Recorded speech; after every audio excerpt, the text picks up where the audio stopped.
Tu veux jouer et mémoriser rapidement l'accord de Do dièse mineur au ukulélé? C'est parti!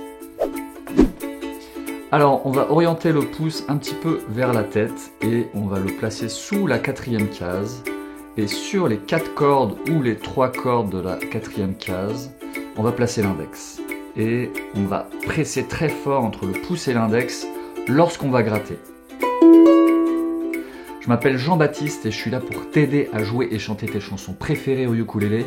Et maintenant qu'on a une bonne prise, on va regarder depuis notre propre point de vue la position des doigts. Alors on va incliner un peu le pouce vers la tête et puis on va le placer sous la quatrième case. Ensuite on va déposer l'index sur les 4 cordes ou les 3 cordes de la quatrième case et puis on va le rapprocher de la frette métallique. Et ensuite on va aller chercher avec le bout de l'annulaire la 6e case de la première corde. Et on va faire la pression très fort entre le pouce et l'index et en même temps on va appuyer avec l'annulaire lorsqu'on va gratter. Alors c'est possible qu'avec l'arrière de l'annulaire on étouffe la 2e corde. Donc pour éviter ça on va rapprocher la paume du manche. Et du coup, ça va rapprocher la base de l'annulaire et faciliter le fait de faire un arc avec l'annulaire et d'appuyer vraiment avec le bout du doigt dans le prolongement de l'os. Et puis on rapproche bien l'annulaire de la frette métallique et comme ça, ça va permettre d'appuyer un peu moins fort et de faire un bon son. On retrouve la forme du La mineur, 4 cases ou 4 frettes en dessous, donc 2 tons en dessous. Et voilà, félicitations, tu sais faire le Do dièse mineur.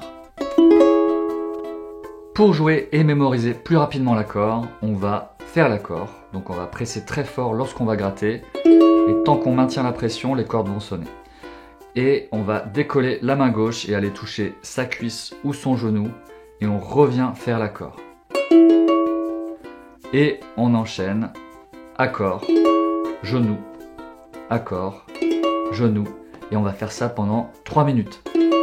Fais l'exercice après avoir regardé la vidéo et mets-moi en commentaire si tu trouves une amélioration dans la rapidité d'exécution pour faire l'accord et si tu arrives à le faire sans trop réfléchir. Si tu joues un Do dièse mineur dans la chanson que tu es en train d'apprendre, eh bien il y a de fortes chances que tu trouves aussi dans cette chanson un Mi, un Sol dièse mineur, un La ou un Si7e. Ce sont des accords qui sont très souvent joués avec le Do dièse mineur et tu pourras retrouver tous ces accords. Les vidéos sont en lien dans la description. Tu trouveras aussi une grille avec les accords principaux au ukulélé qui sont les ingrédients pour t'aider à jouer des centaines de chansons et tu trouveras une liste avec des chansons en français et en anglais qui dans leur version originale contiennent l'accord de Do dièse mineur. Donc maintenant que tu sais jouer le Do dièse mineur, tu vas pouvoir jouer toutes ces chansons. Et d'ailleurs, si tu veux bien me mettre en commentaire le nom de la chanson que tu es en train d'apprendre et qui contient le Do dièse mineur, puisque j'imagine que tu n'apprends pas le Do dièse mineur juste comme ça pour le fun. Il doit bien y avoir une chanson. Et si tu veux bien mettre aussi le nom de la chanson de tes rêves, celle qui t'a convaincu de commencer à jouer au ukulélé. Dans la musique moderne, le Do dièse et le Ré bémol correspondent à la même note, donc tu trouveras les deux notations Do dièse mineur et Ré bémol mineur qui correspondent exactement au même accord. Si tu penses à quelqu'un qui pourrait être inspiré par le contenu de la vidéo, merci de lui partager le lien. Si tu as apprécié la vidéo, merci de liker et abonne-toi si ce n'est pas déjà fait. Et souviens-toi, tu as le pouvoir et tu n'as jamais été aussi proche de jouer et chanter tes chansons préférées au ukulélé. Prends soin de toi et à très vite.